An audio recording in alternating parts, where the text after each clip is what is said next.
हमारा जो कोर्स है ना, जितना बुरा हो सकता है उतना ही बुरा रहा है अल्हम्दुलिल्लाह।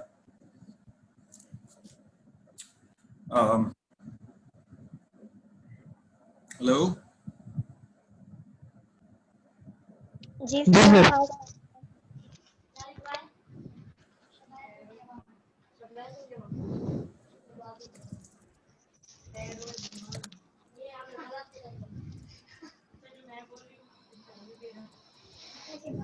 अच्छा, और रास्ते में तो इतनी शदीद जिस तरह सफेद धुंध सामने होना उस तरह से हो रही थी कि बोनट से नजर नहीं आ रहा। इतनी शदीद मोटरवे में से हैं, मोटरवे से हैं। अच्छा अच्छा। तो बस वाले ने कहा कि जी मैं तो ये शदीद बस में बारिश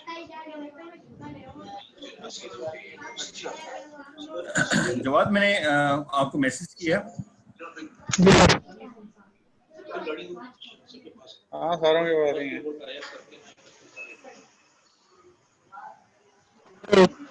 एडमिन आप है तो मैं कर रहा हूँ।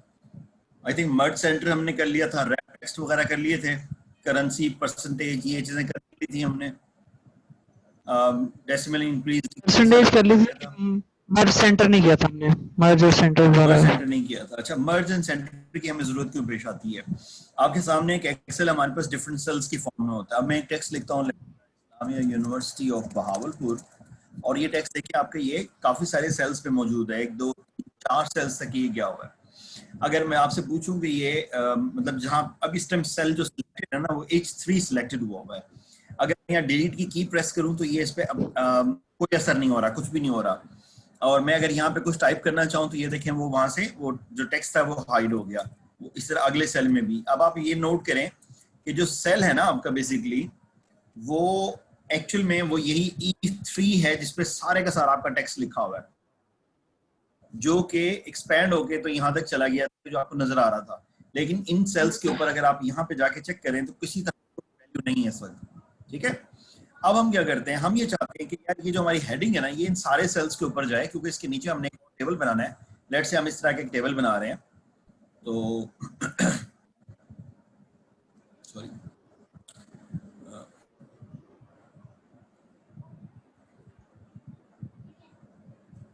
ये हमने एक टेबल बनाया, तो हम ये चाह रहे हैं कि ये जो इस्लामी यूनिवर्सिटी बहावलपुर है ना ये यहाँ से लेके यहाँ तक सारे के सारे सेल्स पे आ जाए।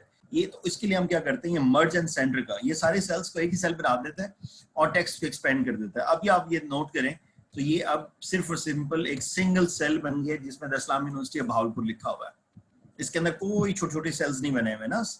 और अब आप यहाँ पे कोई भी अपनी हेडिंग देना चाहें, लेट से नेम, क्लास, सब्जेक्ट, ब्ला ब्ला ब्ला, जो भी आप लिखना चाहते हैं आप लिखते जाएं, वो आपकी हेडिंग हो जाएंगी। तो उसके ऊपर आपका ये जो टेक्स्ट है ये आपके यहाँ पे आप उसको लिख सकते हैं। और उसमें हम क्या कर लेंगे, उसको मर्ज एंड सेंटर कर दिया आपने, उसको थोड़ा साइज बड़ा कर दिया तो वो एक थोड़ी सी उसकी लुक खूबसूरत हो जाती है। और अच्छा करना हो तो आप थोड़ा सा बॉर्डर बना दें इसके ऊपर, तो ये इस तरह से आपका नजर आना शुरू हो जाएगा। अगर आप प्रिंट में जाएंगे तो आपको प्रिंट में आप इसका बॉर्डर भी और इस तरह से दिखाई देगा। ये मैं आपके सामने करके दिखा रहा हूँ, ये आपको थोड़ा सा एक आइडिया हो जाएगा इससे। आई होप कैसे आपको थोड़ा क्लियर हो रहा है कि ये किस तरह से दिखाई दे रहा है। तो ये मर्ज एंड सेंटर में ये फायदा होगा कि सिंगल सेल बन गया, बाकी सारे छोटे छोटे सेल्स से ये एक सिंगल उसमें आ गया। ठीक है जी, एक चीज तो ये हो गई। उसके बाद परसेंटेज आप लोगों ने कर ली थी। जी सर, परसेंटेज कर ली। और ये कॉमन स्टाइल में कैसे लिखा जाता है नंबर, ये भी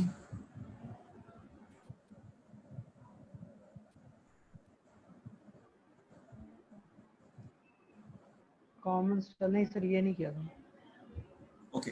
इसके अंदर ये होता है बेसिकली आप जब बाजू को बहुत बड़ा फिगर लिख रहे हैं और इतना बड़ा फिगर होता है कि आपको उसको पढ़ने के लिए ना आपको, अब ये मैंने इतनी बड़ी वैल्यू लिख दी है, अब ये वैल्यू अगर आपसे पूछूं क्या लिखी हुई है तो आपके लिए थोड़ा मुश्किल हो जाएगा उसको बताना।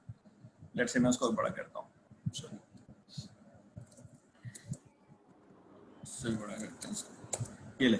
ठीक है जी, ये वैल्यू अब आपके पास आई हुई है। अब ये कितनी वैल्यू लिखी है, कितने रकम है, कितने मिलियंस हैं, ये हमें नहीं पता। हम क्या करते हैं, हम कॉमन स्टाइल पे जब क्लिक करेंगे तो अब आप देखेंगे आपके लिए इसको डेसिमल भी इसके खत्म कर दिए। अब आपको इसको पढ़ना आसान हो जाएगा। ये 654 मिलियन है।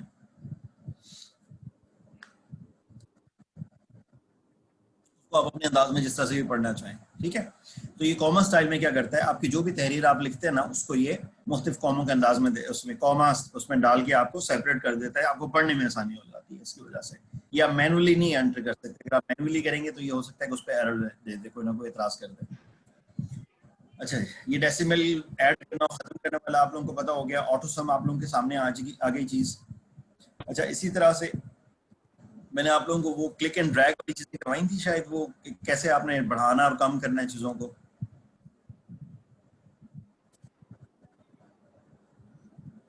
क्लिक एंड ड्रैग सर नहीं सर ये नहीं किया। अच्छा, ये देखें ना, अब ये मैंने 1 2 3 4 लिखा मैंने। अब मैं चाहता हूँ कि इससे आगे खुद ब खुद रिपीट करता जाए। तो एक तरीका तो ये है कि मैंने 1 2 3 4 लिखा और यहाँ जाके मैं करूँगा ना, एक्सेल खुद ही अंडरस्टैंड करेगा कि मुझे यहाँ पे क्या करना है, पैटर्न ऊपर जो आ रहा था उसके मुताबिक आगे उसको बढ़ा देगा। लेकिन मैं अगर ये नहीं करता, मैं खाली 1 लिखता हूँ, अब मैं अगर इसे क्लिक एंड ड्रैग करूंगा तो आप देखें वो क्या कर रहा है।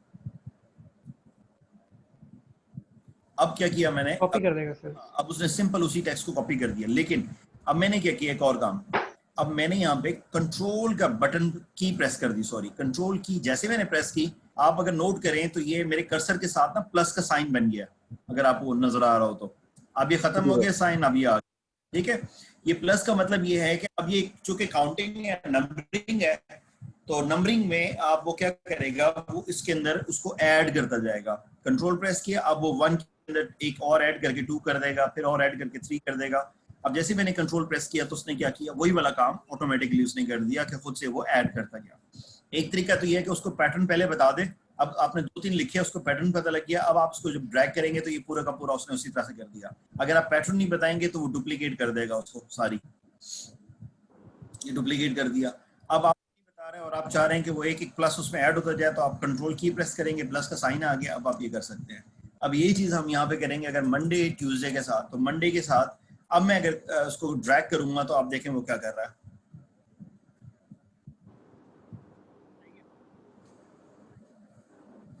अब यहाँ पर उसने सिंपल ड्रैग करने में डुप्लीकेट नहीं बनाया, बल्कि उसने आगे ऐड किया। वजह क्या थी, क्योंकि ये जो मंडे ट्यूसडे जो वीकडेज होते हैं, इनको आप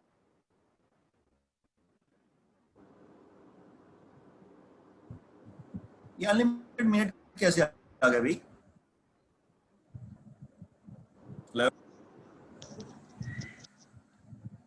सर वो कह रहे हैं कि लिमिट रिमूव कर दी है। ये मेरे वो क्यों की है? मैंने वो नया अकाउंट बना के किया था। अच्छा, पहली बार?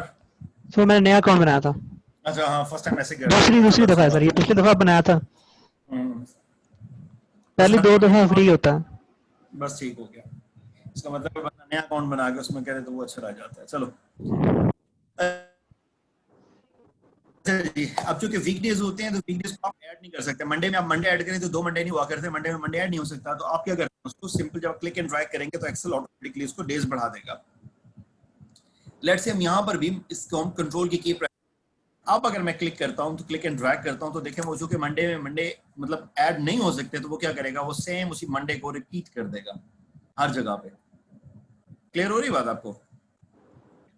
नंबर्स में तो ऐड हो सकते हैं ना, डेज ऐड नहीं हो सकते इस तरह से। अब इसी तरह से जनवरी फेब के साथ अगर मैं करता हूँ तो इसमें भी वो यही काम करेगा कि मैंने कंट्रोल प्रेस किया तो आप देखेंगे वो सिर्फ जनवरी को रिपीट करते हैं। अगर मैं कंट्रोल प्रेस नहीं करता तो उसको ऑटोमेटिकली पता है कि जनवरी के बाद क्या आएगा, फेब आएगा, और इस तरह से ऑनवर्ड वो लेता जाएगा उसको।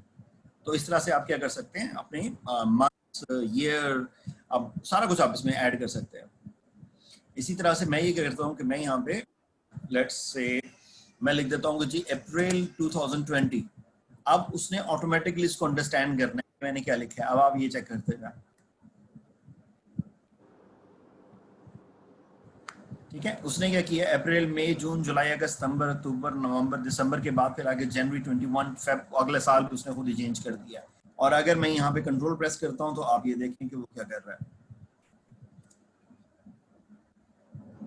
2020 को उसने रिपीट कर दिया। तो आपको थोड़ा सा अंडरस्टैंड करना है कि कंट्रोल कहाँ पे क्या काम कर रहा है ना।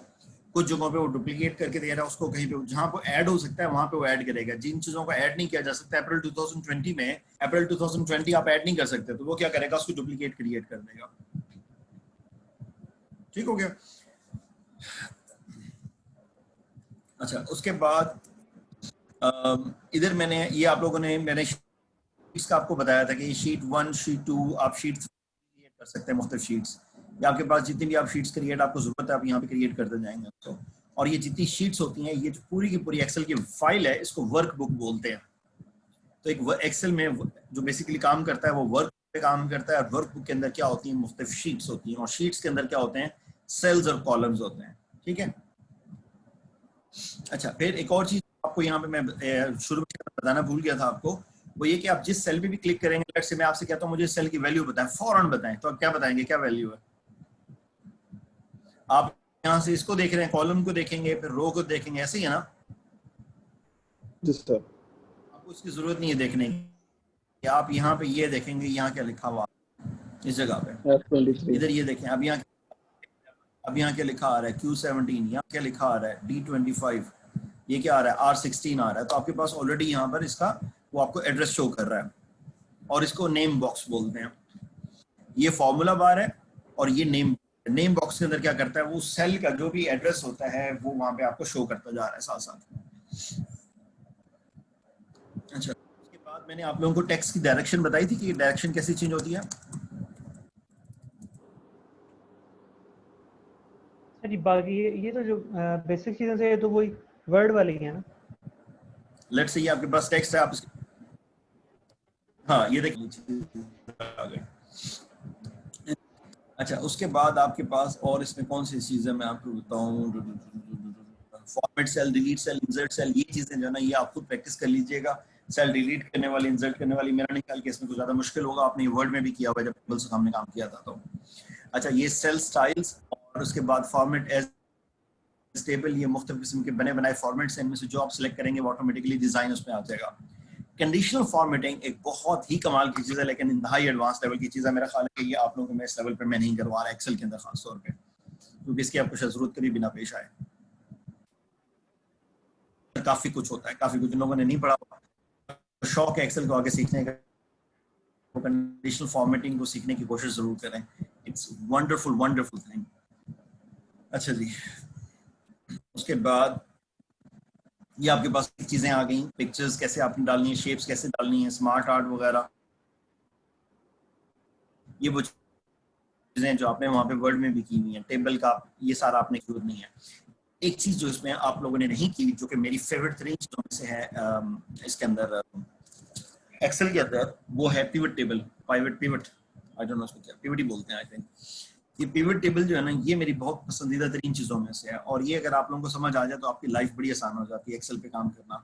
और स्पेशली जब आप लोग डाटा एनालिसिस करेंगे, और आप लोगों में से कोई ऐसे लोग हैं जो SPSS पे खुद को कॉन्फिडेंट नहीं समझते, और उनको कोई ऐसी चीज़ चाहिए जो सिंपल, आसान और बहुत अच्छी तरीके से आपकी एनालिसिस में आपकी हेल्प कर सके, तो then this is the best thing. आप क्या करेंगे, पिवट टेबल को आप यहाँ पे यूज करेंगे। कैसे यूज करेंगे, हम यहाँ पे छोटा सा टेबल बना देते हैं, let's say name physics, let's say class physics, chemistry, bio, math, ठीक है। उसकी डायरेक्शन सीधी कर दें।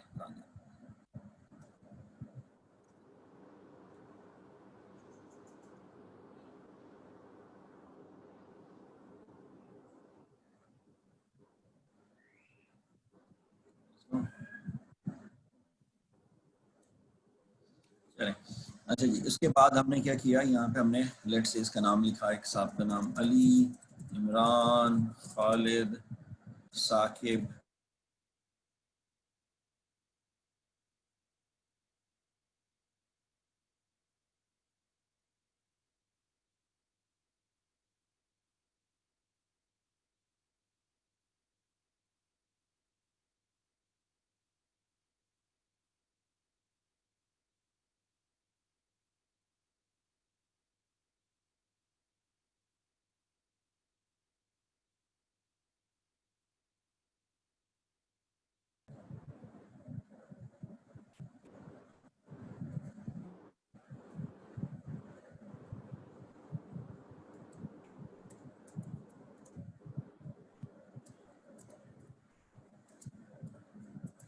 अच्छा जी, एक छोटा सा टेबल आपके पास। अब आपके पास इस तरह से अगर और भी ऐड होते जाएंगे तो आप उनको जितना भी आपका डाटा आप करना चाह रहे हैं आप उसमें कर सकते हैं।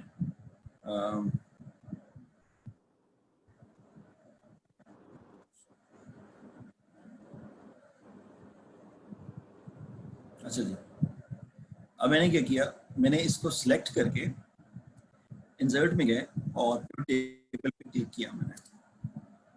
उसने क्या किया, उसने आपसे पूछा कि आप ये टेबल जो बनाना चाह रहे हैं ना, ये कौन सा बनाना चाह रहे हैं। उसने आपसे एड्रेस पूछा है, या आप खुद से ये करें या इस पर क्लिक करके जो भी आपका टेबल है आप उस पर उसको सिलेक्ट कर लें और एंटर कर दें, या पहले सिलेक्ट करके पिवट टेबल पे आप क्लिक कर लें। या वो पूछता है कि न्यू वर्कशीट आपने क्रिएट करें या एग्जिस्टिंग पे, मैं कहता हूँ न्यू कर दें और ओके कर दें। अब आपके पास ये एक डिफरेंट सी चीज खुल गई है जो आप लोगों ने शायद पहले इस तरह से ना देखी हो।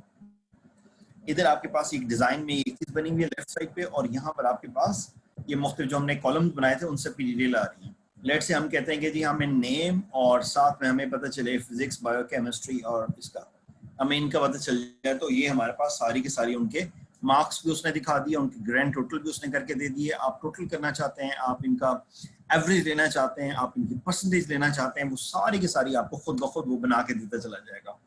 आपको सिंपल क्लिक करता जाना है, जो जो वैल्यू आपको चाहिए आप वो कर सकते हैं। लेट्स से कि जी हमने कहा कि जी हमें 9th क्लास का जनरल रिजल्ट चाहिए, और हमने यहाँ पे क्या किया,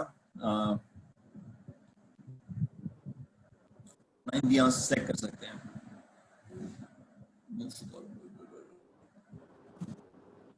अच्छा सॉरी, मैं ये नहीं कर रहा। इसमें हमने क्या किया, मुख्तलिफ क्लासेस को हम इसमें ऐड करते गए, वो जितने सब्जेक्ट्स आपने ऐड किए हैं वो सारे उसने आपको दिखा दिया, और हर हर सब्जेक्ट का अलग अलग उसने रिजल्ट भी दे दिया। लेट से हमने यहाँ पे नाम भी ऐड कर दिए, तो उसने बता दिया आपके पास दोनों क्लासेस का एक सिंगल क्लिक के ऊपर उसने आपको टोटल सब को बता दिया। अच्छा, अब अगर मैं क्या करता हूँ कि मैं यहाँ पे इसके अंदर कोई और अगर चीज़ ऐड करना चाहता हूँ तो मैं वो भी ऐड कर सकता हूँ। लेट्स से कि हम यहाँ पे क्या कर रहे हैं, हम कह रहे हैं कि जी हमें सम नहीं चाहिए। अब आपको इसमें एक चीज़ ख्याल रखना है, इसके अंदर होता क्या है कि आपको हर चीज़ का टेबल अलग अलग बनाते जाना है। ये एक टेबल मैंने लेट से मैंने बना लिया, मैंने इसको कॉपी करके इसको मैंने अपनी एक और उसके अंदर रख लिया, यहाँ मैंने इसको पेस्ट कर दिया, ठीक है। अब इसी तरह से वापस गया हूँ इसके ऊपर, यहाँ मैंने जाके सम की बजाय मैंने उनसे ये कहा कि मुझे इसके अंदर उनकी वो दे दो परसेंटेज।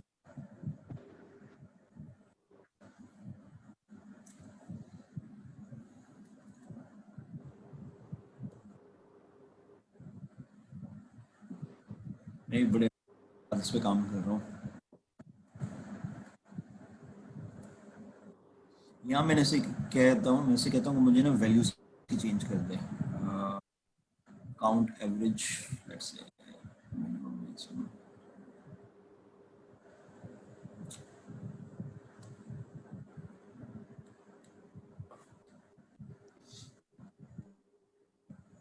अच्छा, अब क्या हो रहा है कि वो आपको मुफ्त किस्म की इसमें जो जो ऑप्शंस मौजूद हैं उसमें आपको वो क्लिक करके आपको, मैं सिंपल क्लिक करता जा रहा हूँ और वो मुझे उन सब की एवरेज करता जा रहा है। जहाँ मैंने टोटल कहा था उसको करने को, अब वो मुझे उन सब की एवरेज बता रहे हैं, average of physics, average of math. इस तरह से आपके पास वो आपके पास क्या हो रहा है, ऑप्शन आ रहा है कि आप इनमें सेलेक्ट कर सकें। अब ये बेसिकली जो कि मैंने एक सिंपल मैट्रिक का रिजल्ट कार्ड के ऊपर बात की हुई है, इसलिए शायद थोड़ा सा ये ऑड लग रहा है इसके अंदर।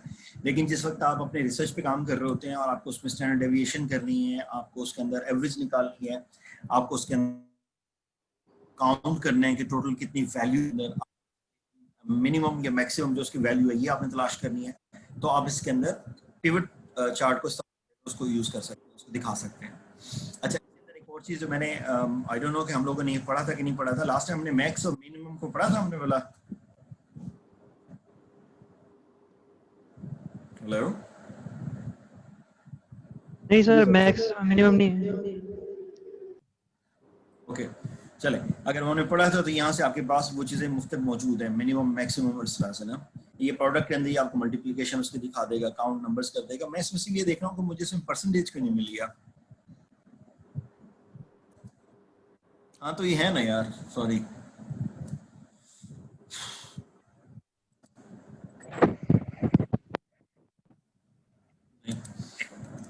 ये थोड़ा सा ना, चूंकि मैंने खुद बड़े अरसे के बाद इसको काम कर रहा हूँ तो मुझे थोड़ा सा इसको एक्सप्लोर करना पड़ेगा। आप लोग अगर खुद भी इसको थोड़ा सा एक्सप्लोर कर लेंगे तो शायद आपको ये सारी चीज़ें मिल जाएं इसके अंदर। अगर ना हो तो फिर मेरे से दोबारा आप डिस्कस कर लेंगे, और वो मैं किसी भी दिन इसको बैठ के एक दो प्रैक्टिस कर लूँगा और फिर हम डिस्कस कर सकते हैं इसको। लेट्स से हम नो कैलकुलेशन परसेंटेज।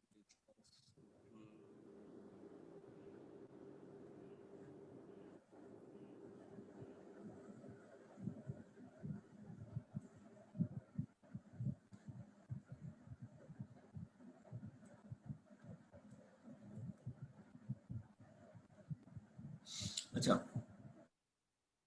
एक चीज जो मैं इसमें नेक्स्ट चीज बताना चाह रहा था वो ये कि आप इसके अंदर क्या कर सकते हैं, आपके पास यहाँ पे ऑप्शन मौजूद है कि आप किस वैल्यू को कहाँ रखना चाह रहे हैं। सॉरी, इसमें आप जिस भी वैल्यू को जहाँ लेके जाना चाहेंगे वो उसी तरह से आपको हर चीज की वैल्यू आपका देता जाएगा, चेंज करता जाएगा। आप मतलब उसके टेबल कॉलम को आगे पीछे चेंज कर सकते हैं। ये आपके कॉलम्स हैं, ये आपकी रोज हैं, ये वैल्यूज हैं। फिलहाल मैं इन वैल्यूज को वापस वैल्यूज की जगह पे रख रहा हूँ।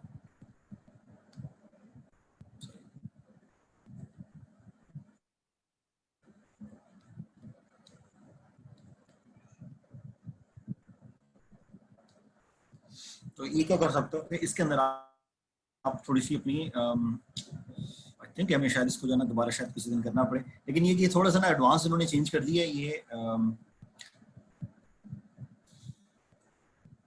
फिलहाल तो मेरे ख्याल आपको कुछ ज्यादा फायदा नहीं होगा इसके जो मैंने बता रहा हूँ जिस अंदाज में। तो इसको हम पेंडिंग कर लेते हैं या फिर इसको एक बार खुद भी करके